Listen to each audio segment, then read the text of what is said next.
We're happy to now welcome on and say good morning to Zac Stetzel, Field Training Officer here at the Prairie Village Police Department. He's joining us on KCMO. What's up, Zac? Good morning. Thanks for being here. Good morning, Pete.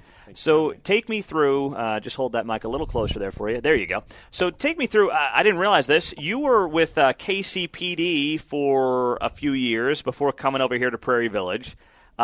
You were there in the summer of 2020. You were right in the thick of all those riots, huh? Yes, I was.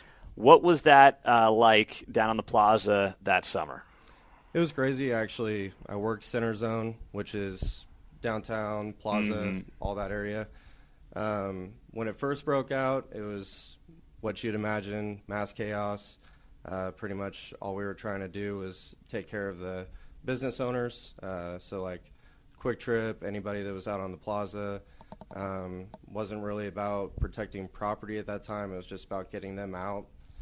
So you were right. You were right yes, there. Yes. You were right on Literally the front line. when it broke out, I was working the street. Wow. And then it was about 11 days straight for me of probably 16 to 18-hour days.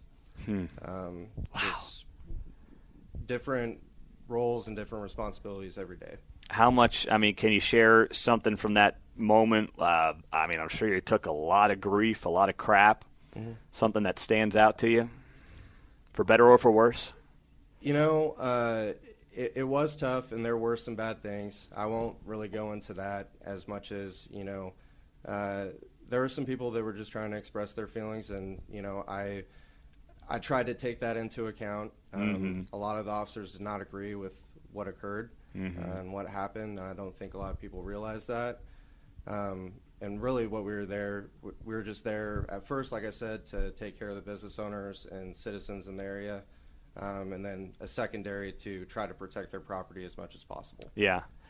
Yeah, no, that's crazy. So then you come over here to Prairie Village shortly after that. Yep. And, you know, you work through this role where you're now a field training officer. So any of the young folks who come in and are getting set to become a cop at Prairie Village, you're training them, right? That's what that role entails. Yes, sir. So what is something you're noticing? I mean, you know, you're a younger guy yourself, so, you know, you've certainly done this fairly recently, but what are you noticing as, obviously, recruitment's difficult, but you're trying to get the right people in, so it's a fine line where you don't want to lower your standards for anybody. You've got to keep the standards high, but obviously there's not the level of interest in the position that there frankly was even just a few years ago.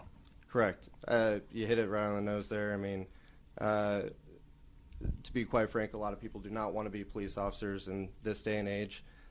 So it takes a special person, I feel like, to take that step forward and do that, especially when they're very young. I'll just touch on the recruit I have now. He's right out of college, went straight into the academy, 23 years old, you know, and he's learning everything from the ground up. But he's got a really good attitude about it. You know, you get some people that come in and they might not have as much of a positive attitude about the learning and the lifestyle that it is being a police officer. It's, you know, it's not a job, it's a career. And it just doesn't fit for some people, and that's okay. But for others, you know, they love it, and like me, stay in it. So as you look at, you know, I assume that you've got a pretty good pulse on people when you kind of get to know them a little bit. I know you're not the one that's interviewing them, but can you tell right out of the gates if you feel like this person's in it for the long haul or is going to be able to do it? And just pull that mic a little bit closer to you. So there you go. You have different opinions on people, right? You try not to let that affect your training of that person, correct, right? Yeah. So when they come in, you know, I try to do everything I possibly can to make them succeed here, right?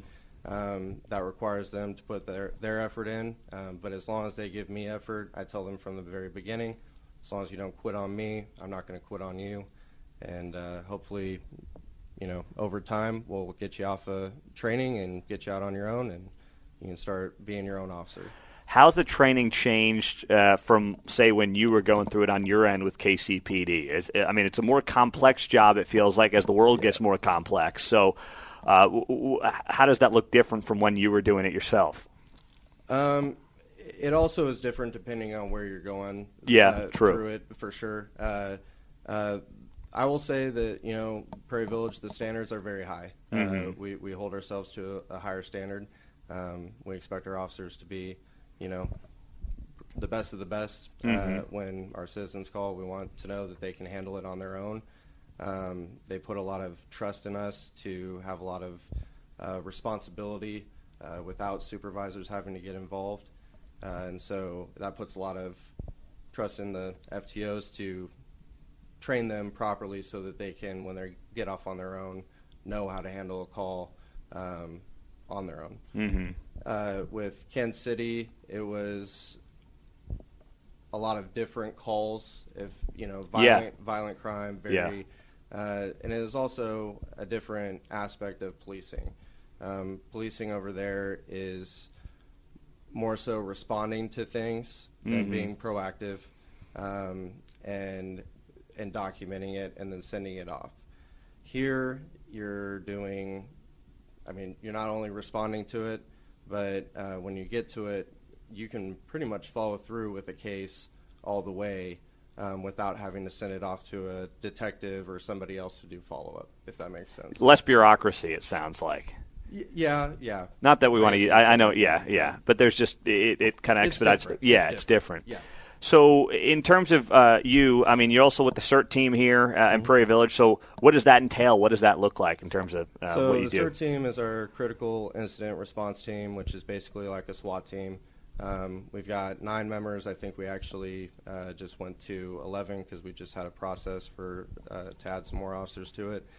Essentially, any warrants that we do, any calls that come out where patrol can't handle it, we'll come out and just take over. Okay. Essentially.